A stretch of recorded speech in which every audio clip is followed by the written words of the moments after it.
सकता है। बड़ी मुसीबतों के बाद हमने यह धन पाया है, इसलिए हमें दान पुण्य करना चाहिए। तब अब तुम भूखे मनुष्य को भोजन करवाओ, प्याऊ लगवाओ, ब्राह्मणों को दान दो, कुआं तालाब बावड़ी आदि का निर्माण करवाओ, मंदिर पाठशाला बनवाकर ज्ञान दो, कुंवारी कन्याओं का विवाह करवाओ, अर्थात धन को शुभ कार्यों में खर्च करो, जिससे तुम्हारे कुल का यश बढ़े और स्वर्ग को प्राप्त हो और पितर प्रसन्न हो। दासी की बात मानकर रानी शुभ कर्मों में करने लगी, उसका यश फैलने लगा।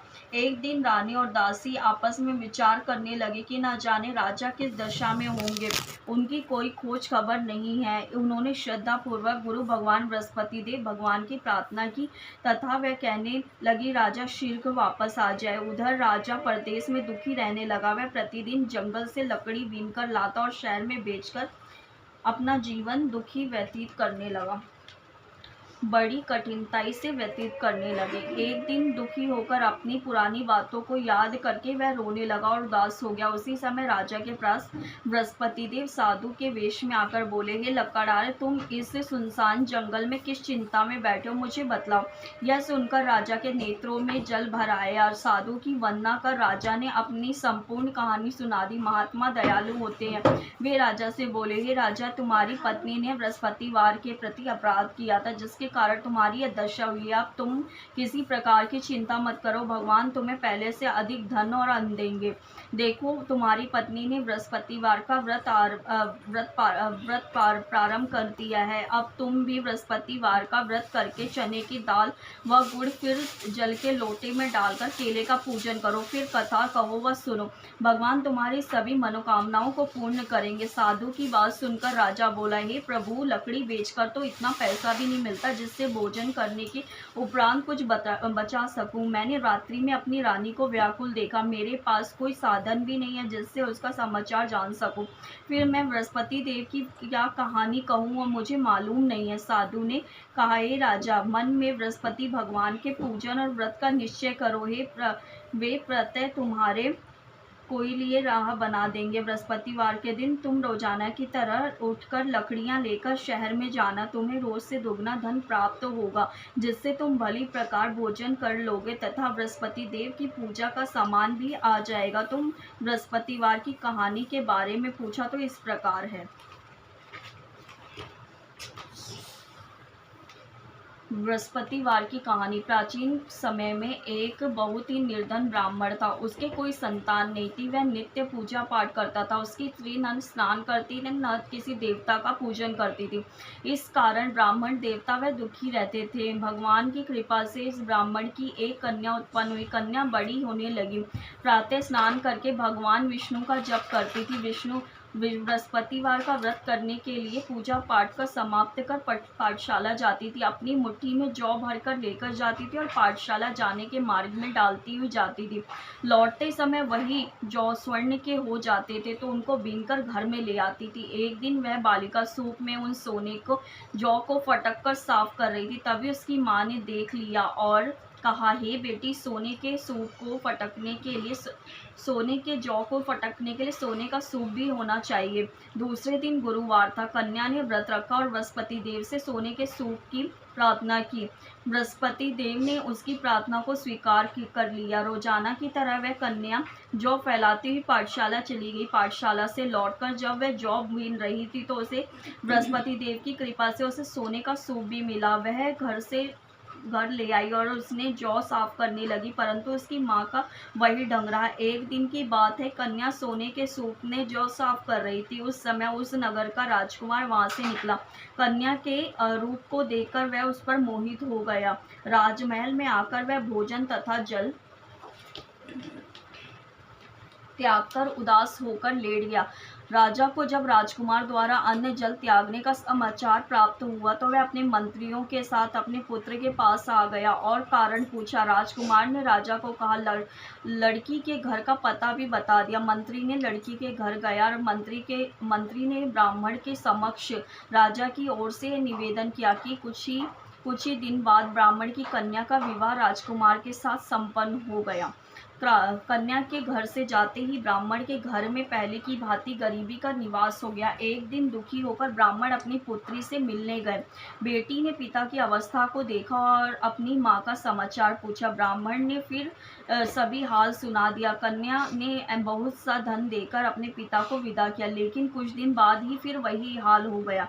ब्राह्मण फिर अपनी कन्या के यहाँ गए और सभी हाल कहा तो पुत्री बोली, हे पिताजी, माता जी को आप यहाँ पर लिवा लाओ, मैं उन्हें विधि बता दूंगी जिससे गरीबी दूर हो जाएगी। ब्राह्मण देवता अपनी स्त्री को लेकर अपनी पुत्री के पास राजमहल पहुँचे तो पुत्री अपनी माँ को समझाने लगी, हे माँ, तुम प्रातः काल स्नानादि करके विष्णु भगवान का पूजन करो तो सारी दरिद्रता दुख और दूर हो जाएंगे। परंतु इसकी माँ ने एक भी बात नहीं मानी, तो वह प्रातः उठकर अपनी पुत्री का बच्चा जूठन खा लेती थी। एक दिन उसकी पुत्री को बहुत गुस्सा आया। उसने अपनी माँ को कोठरी में बंद कर दिया। प्रातः उसने स्नानादि करवा के पूजा पाठ करवाया। उसकी माँ की बुद्धि ठीक हो गई। इसके प्रकार वह नियम से पूजा पाठ करने लगी और प्रत्येक बृहस्पतिवार को व्रत रखने लगी। इस व्रत के प्रभाव से मृत्यु के बाद वह स्वर्ग लोक को प्राप्त हो गई। वह ब्राह्मण के सुख पूर्वक इस लोक को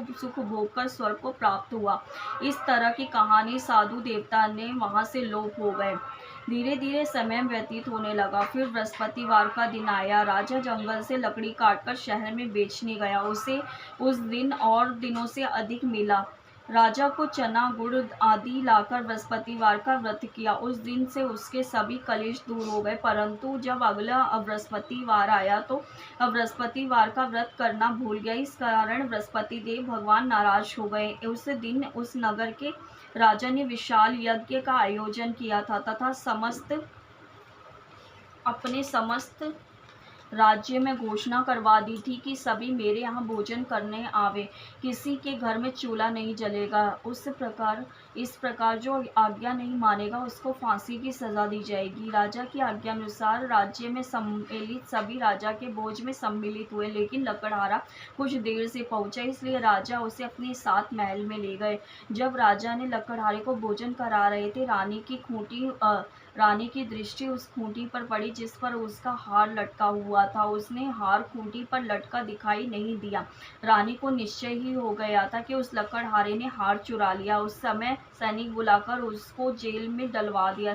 लकड़हारा जेल में विचार करने लगा कि न जाने कौन से पूर्व जन्म के कर्म है, मुझे यह सब दुख प्राप्त हुआ है, और जंगल में मिले साधु को याद करने लगा। तत्काल बृहस्पति देव साधु के रूप में प्रकट हो गए और कहने लगे, अरे मूर्ख, तूने बृहस्पति देवता की कथा नहीं की, इस कारण तुझे दुख प्राप्त हुआ। अब चिंता मत कर। बृहस्पतिवार के दिन जेलखाने के दरवाजे पर तुझे 4 पैसे पड़े मिलेंगे। तू बृहस्पति देव की पूजा करना, तेरे सारे सभी दुख और कष्ट दूर हो जाएंगे। अगले बृहस्पतिवार उसे जेल के द्वार पर 4 पैसे पड़े मिले। राजा ने पूजा का सामान मंगवाकर कथा कही और प्रसाद बांटा। उसी रात्रि में बृहस्पति देव ने महानगर के राजा को स्वप्न में कहा, हे राजा, तूने जिसे जेल में बंद किया है उसे कल छोड़ देना, वह निर्दोष है। प्रातः काल राजा उठा और खूंटी पर हार टंगा देखकर लकड़हारे को बुलाकर क्षमा मांगी तथा राजा के योग्य सुंदर वस्त्र और आभूषण देकर उसे विदा किया। गुरुदेव की आज्ञा अनुसार राजा अपने नगर को चल दिया। राजा तब नगर के निकट पहुंचा ही था कि बड़ा ही आश्चर्य हुआ। नगर में पहले से अधिक बाग, तालाब, कुएं आदि धर्मशालाएं, मंदिर आदि बन चुके थे। राजा ने पूछा, यह सब किसका बाग और धर्मशाला है? तब नगर के सभी लोग कहने लगे कि यह सब रानी और दासी ने बनवाया है। राजा को आश्चर्य हुआ और गुस्सा भी आया कि उसकी अनुपस्थिति में रानी के पास इतना धन कहाँ से आया। जब रानी ने यह खबर सुनी कि राजा आ गए हैं तो उसने दासी से कहा, हे दासी, देख, हमको राजा कितनी बुरी हालत में छोड़कर गए थे। वह हमारी ऐसी हालत देखकर कहीं लौट ना जाए, इसलिए तू दरवाजे पर खड़ी हो जा। रानी की आज्ञा अनुसार उसे दरवाजे पर ही खड़ी हो गई। जब राजा आए तो उन्हें अपने साथ महल में लिवा लाई। तब राजा ने क्रोध करके अपनी तलवार निकाली और पूछने लगे, बताओ, यह सब धन तुम्हें कहाँ से प्राप्त हुआ है? तब रानी ने कहा, रानी ने सारी कथा सुनाई। राजा ने निश्चय किया कि रोजाना दिन में 3 बार कथा कहूँगा तथा रोज बृहस्पतिवार का व्रत किया करूँगा। अब हर समय राजा के दुपट्टे में चने की दाल बंधी रहती थी तथा दिन में 3 बार वह कथा कहता। एक रोज राजा ने विचार किया कि चलो अपनी बहन के यहाँ पर हो आऊँ। इस तरह को निश्चय कर राजा घोड़े पर सवार हो अपनी बहन के यहाँ चल दिया। मार्ग में उसने देखा कि कुछ आदमी एक मुर्दे को लिए जा रहे हैं। उसने रोककर कहा, अरे भाइयों, मेरी बृहस्पतिवार की कथा सुन लो। वे बोले, लो, हमारा आदमी मर गया है, इसको अपनी कथा की पड़ी है। परंतु कुछ आदमी बोले, अच्छा, कहो, तुम्हारी कथा हम सुनेंगे। राजा ने दाल निकाली और कथा शुरू की ही थी कि कथा आदि हुई तो मुर्दा हिलने लगा और कथा समाप्त होते ही राम राम करके मुर्दा खड़ा हो गया। राजा आगे बढ़ा। चलते समय शाम हो गई थी। उसके मार्ग में एक किसान खेत में हल चलाता मिला।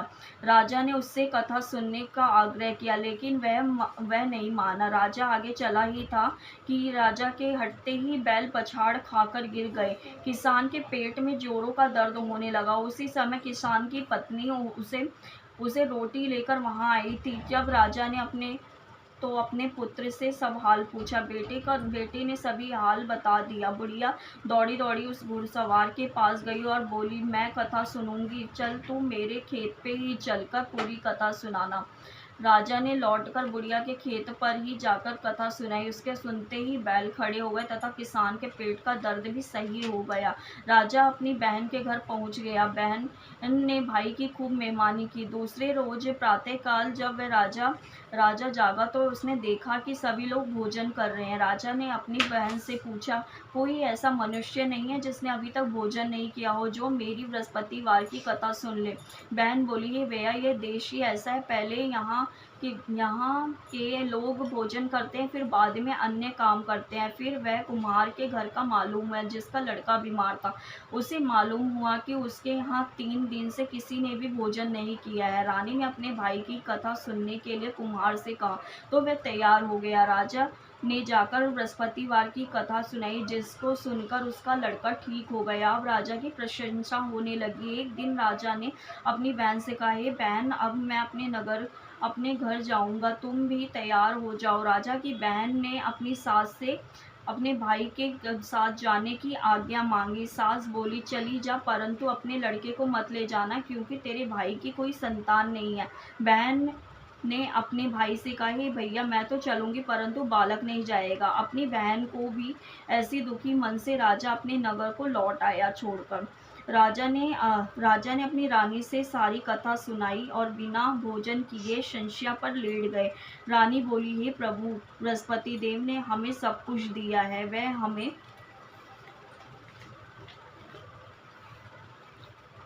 संतान भी अवश्य देंगे। उसी रात बृहस्पति देव ने राजा को स्वप्न में कहा, हे राजा, उठ, सभी सोच त्याग दे, तेरी रानी गर्भवती है। राजा को यह जानकर बड़ी खुशी। 9वें महीने में रानी ने एक सुंदर पुत्र पैदा हुए। तब राजा बोला, हे रानी, स्त्री बिना भोजन के रह सकती है, परंतु बिना कहे नहीं रह सकती। जब मेरी बहन आए तो तुम उनसे कुछ मत कहना। रानी ने हाँ कर दी। जब राजा की बहन ने यह शुभ समाचार सुना तो वह बहुत खुशी हुई तथा बधाई लेकर अपने भाई के यहाँ आई। उसे आने का उल्लास न दिया। जब भाई अपने साथ ला रहे थे तब टाल गई, उनके साथ न आई और आज अपने आप ही भागी भागी बिना बुलाए ही आ गई।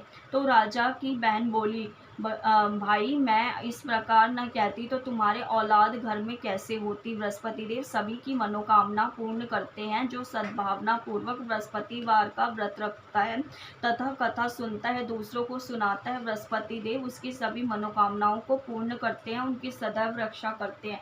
जो संसार में सद्भावना से गुरुदेव का पूजन एवं सच्चे हृदय से करता है, उसकी सभी मनोकामनाओं को पूर्ण करते हैं। जिससे सच्ची भावना से रानी और राजा ने बृहस्पतिवार की कथा का गुणगान किया तो सभी इच्छाएं बृहस्पति देव ने पूर्ण की। अनजाने में भी बृहस्पतिवार की उपेक्षा न करें, ऐसा करने से सुख शांति नष्ट हो जाती है। इसलिए सबको वो कथा सुनने के बाद प्रसाद लेकर ही जाना चाहिए। हृदय में उनका मनन करते हुए जयकारा बोलना चाहिए। जय बृहस्पति जय भगवान। भगवान। क्षमा करना।